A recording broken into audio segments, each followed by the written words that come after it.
Sejam bem-vindos ao Nerdologia de História. Meu nome é Felipe Figueiredo, formado em História, colunista, podcaster, youtuber e professor. Vamos investigar se o lendário Rei Arthur realmente existiu. Rei Arthur, você certamente ouviu falar dele. Ele seria um líder ou comandante britânico que teria liderado os bretões contra as invasões saxãs no final do século V e início do século VI, no início da Idade Média, chamada de Alta Idade Média.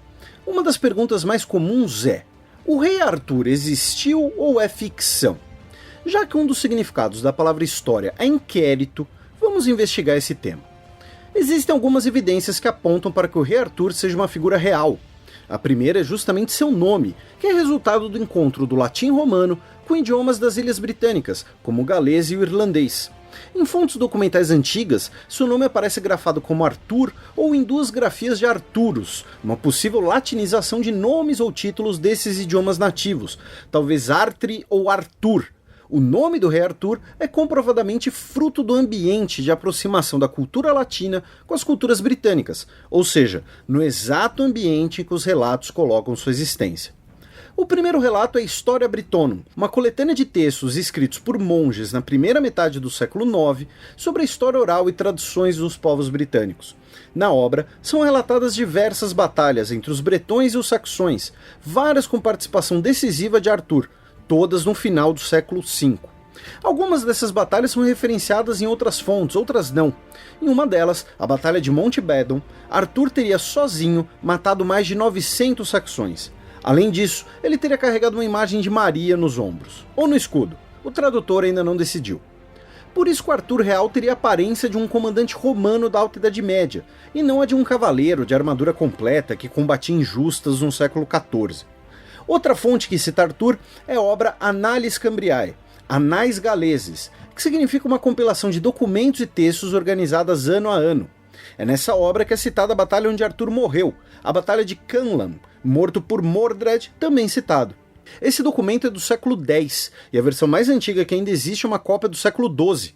Isso parece um mero detalhe, mas é importante lembrarmos que as cópias de livros eram feitas por copistas, à mão. Então palavras podem ser mal traduzidas, adicionadas, adaptadas, ou um monge tinha um garrancho feio, causando diferentes versões de um mesmo texto, ou debates como os da palavra escudo em galês, espécie de telefone sem fio histórico, embora telefone com fio mal exista hoje.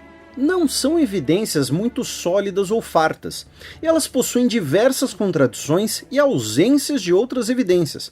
Por exemplo, notaram que até agora o Arthur não foi chamado de rei? Na Historia Brittonum, ele é citado como Dux Bellorum, termo em latim para comandante militar. Dux significa condutor e originou o título duque.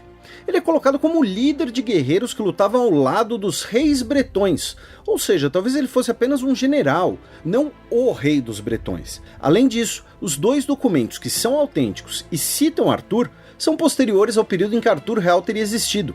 Nenhum documento britânico escrito entre os anos 400 e 800 menciona o contemporâneo Arthur. Também pode-se apontar que outros documentos importantes do mesmo período não o citam. Um deles, do século VI, da época da Batalha de Montbedon, descreve o combate sem citar Arthur. Outros documentos posteriores que o citam foram comprovadamente forjados ou contêm aspectos fantásticos, versões exageradas das coletâneas anteriores. Várias pessoas que seriam contemporâneas de Arthur possuem evidências mais sólidas de sua existência. Por exemplo, não existe nenhuma evidência arqueológica de Arthur. É possível que Arthur não tenha existido, mas é garantido que não tivemos um rei dos bretões com esse nome. Existe explicação para esse ser um período em que teria vivido o rei Arthur, ao mesmo tempo tão rico e tão confuso na história das Ilhas Britânicas. A região que compreende os atuais países de Gales e Inglaterra, onde habitavam bretões e celtas, foi domínio romano até o ano de 410. No mesmo século, as invasões anglo-saxãs chegaram na ilha, a partir de algumas tribos que eram federadas dos romanos. Em um pequeno período de tempo, temos uma junção de povos e culturas disputando um espaço geograficamente pequeno e com escassas fontes sobreviventes desse período. Por cerca de 4 séculos, a ilha da Grã-Bretanha existiu sob a chamada Heptarquia, termo que refere aos 7 reinos que existiam na época. Hoje, os arqueólogos chamam esse período de sub-romano, pelo fato da influência romana coexistir com bretões e a nova influência dos anglo-saxões. Por muito tempo, esse intervalo da Idade Média, especialmente britânica, foi chamado de Era das Trevas, um termo hoje obsoleto. A razão do termo era a falta de compreensão dessa época, visto como uma decadência da época romana ou de violência generalizada por causa das guerras. E aqui que entra a importância da lenda do Rei Arthur.